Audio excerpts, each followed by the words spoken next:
6 cosas que todos los milongueros desean al bailar. Y sí, quienes conducen el baile de tango pueden ser muy exigentes y quienes le siguen si quieren bailar más, debieran saberlo. Seguime hasta el final.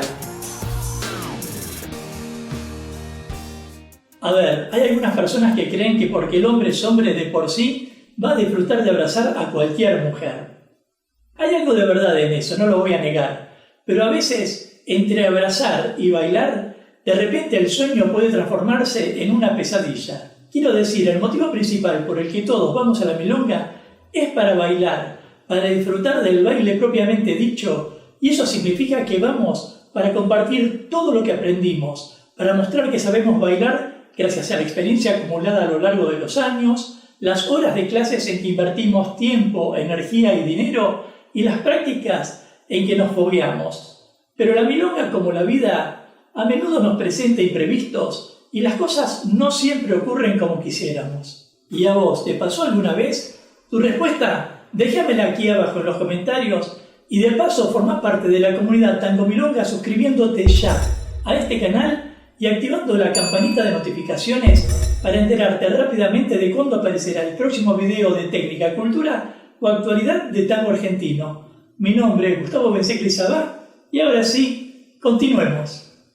De modo que si algo no queremos es llegar a la pista de baile y de pronto encontrarnos con una desilusión. Por eso en este video quiero compartirte 6 cosas que todos los milongueros desean al bailar. Algunas cosas con las que te vas a identificar si sos de los que conducen el baile y otras que te van a ayudar a corregir detalles si sos de las que siguen. Sí, hoy decidí hacer este video con el fin de ayudarte a vos, querida milonguera, o para que lo compartas con una amiga, porque los milongueros, sea por cortesía o por lo que fuere, difícilmente te lo puedan decir. Empecemos ya. El abrazo.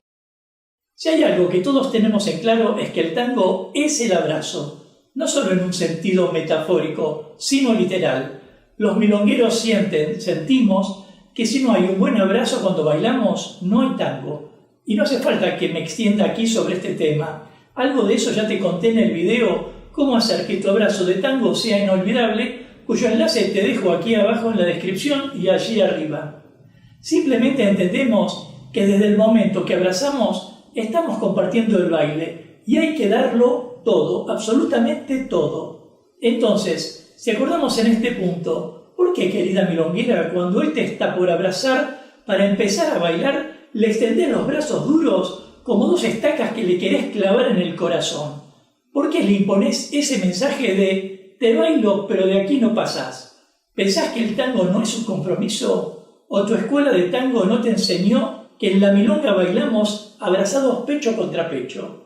Esa resistencia al abrazo debieras revisarla, pero también desde un punto de vista más reflexivo, por ahí todos debiéramos plantearnos si hay alguien que debe proponer el abrazo y alguien que debe aceptarlo, o si en realidad debiera ser un acuerdo mutuo. ¿No te parece? 2. El peso. A ver, para aquellas personas que no lo sepan, existen varios tipos de peso. El peso neto, que es el peso que te marca la desgraciada balanza que habita nuestra casa. El peso corporal sin grasa, que refiere solo al contenido de agua, huesos, órganos y músculos, sin considerar la grasa. Y lo que yo denomino el peso tango, que no tiene nada que ver ni con el peso específico o el peso corporal, sino que es el peso que sentimos de la persona cuando bailamos abrazados. Incluso el peso tango tampoco tiene que ver con los muchos o pocos kilos que alguien tenga. Se puede ser una persona obesa en la vida y muy liviana en el baile, o una persona muy delgada y muy pesada para conducir. De hecho, hasta donde yo recuerdo, la mayoría o todas las personas excedidas de peso con las que bailé a lo largo de mi historia de tango parecían flotar.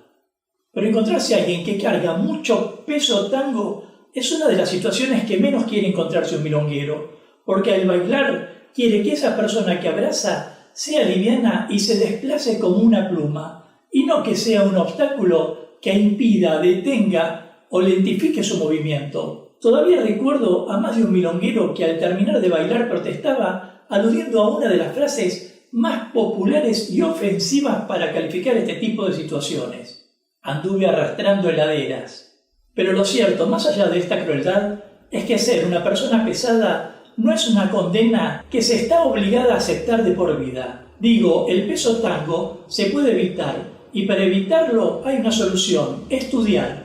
Y estudiar sobre todo la posición de la cadera, el modo de apilarse y afirmarse a tierra. Así que si este fuera el caso y querés que los milongueros te inviten a bailar una y otra vez, anotá este dato, querida milonguera, que te va a redituar en mayor cantidad de horas de felicidad.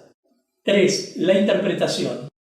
Si el peso tango es un tema preocupante, te diría que la interpretación tiene el mismo valor. Y cuando digo interpretación, no me refiero al modo de bailar o entender la música, sino a cómo leer el cuerpo de la persona encargada de conducir el baile.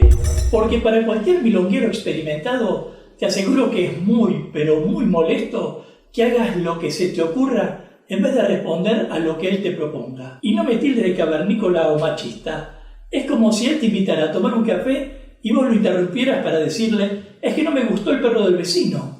Lo cierto es que para bailar el tango hace falta una persona que conduzca y otra que se deje conducir. Y de ese modo se establece el diálogo de los cuerpos. Aun si durante el baile se cambiaran los roles, siempre alguien conduce y alguien sigue. Así que, si no cumplieras esta regla, querida milonguera, te perderías no solo de que te vuelvan a invitar a bailar, sino un momento único e irrepetible que significa establecer una conexión con la pareja ocasional y con la música, disfrutar realmente de la comunicación con el cuerpo del otro. 4. El tiempo. Si algo marca el ritmo del baile, es el tiempo. El tiempo hace que el milonguero use su cadencia de determinada manera, hace que lleve a la mujer a ejecutar movimientos para jugar con la música y establece los momentos de lucimiento para cada uno.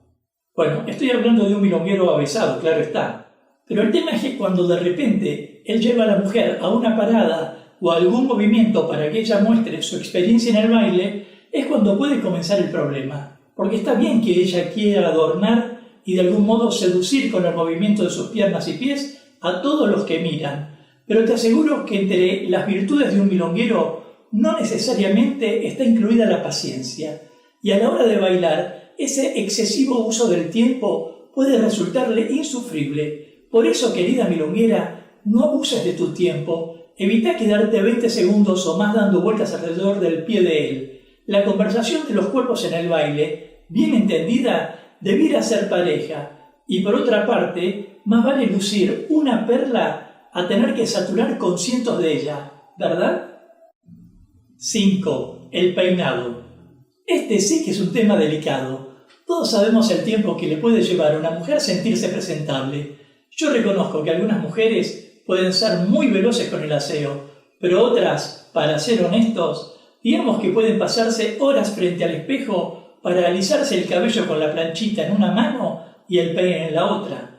Obviamente que eso no está mal. A todos los milongueros les gusta ver el cabello de la mujer reluciente y bien peinado. Pero, ¿viste lo que se denomina el estilo de cabello afro? Bueno, ese estilo de cabello que también puede ser abultado, ensortijado y con un frizz descontrolado, debería revisarse a la hora de bailar. No estoy diciendo con esto que se debe cambiar el estilo que cada una quiera lucir, sino que simplemente en muchísimos casos las puntas florecidas del cabello parecieran sentirse atraídas por el ojo derecho del milonguero, el ojo ciego, obligándolo a tener que mover la cabeza hacia un costado para evitar la molestia o teniendo que cerrar los ojos. Cada una podrá tomar este comentario como le parezca, pero querida milonguera, si pensaras que sujetarte el cabello o hacerte un alisado no interfiere con tu personalidad ni tu baile y que además podrías multiplicar tus tandas, tené presente este dato aunque te parezca tirado de los pelos. 6. El olor. Y ya que hablamos de cabello, hablemos del olor. A veces la mujer fumadora no se da cuenta de que el olor a tabaco le queda impregnado en el cabello y sin exagerar para la sensibilidad de algunos, ese olor se hace irrespirable. También sabemos que el mal olor puede provenir por falta de vitaminas y proteínas, el mal lavado, cubrirse la cabeza con pañuelos o sombreros que impidan la respiración del cuero cabelludo y las extensiones malolientes. Eso en cuanto al pelo. Pero el mal olor también puede hallarse en el aliento y puede obedecer no solo al consumo de tabaco, sino a una simple halitosis, por lo que en ese sentido te recomiendo que lleves unas pastillitas de menta que te van a ayudar y te van a refrescar a tal punto que harán que tu sonrisa luzca más agradable para la nariz del milonguero. Ahora, si pensás que coincidimos en algunos puntos o querés agregar otros más, déjamelo en los comentarios y de paso forma parte de la comunidad Tango Milonga suscribiéndote ya a este canal y activando la campanita de notificaciones para enterarte rápidamente de cuándo aparecerá el próximo video de técnica, cultura o actualidad de tango argentino. Por todo esto, si podemos dejar de lado la susceptibilidad y entender el mensaje de este video, tené paciencia, amigo milonguero, y presta atención, amiga milonguera. De a poco, todos nos iremos corrigiendo y ayudando para que en el futuro podamos compartir más horas de felicidad. Nos vemos en breve mientras paso a paso pasa la cultura.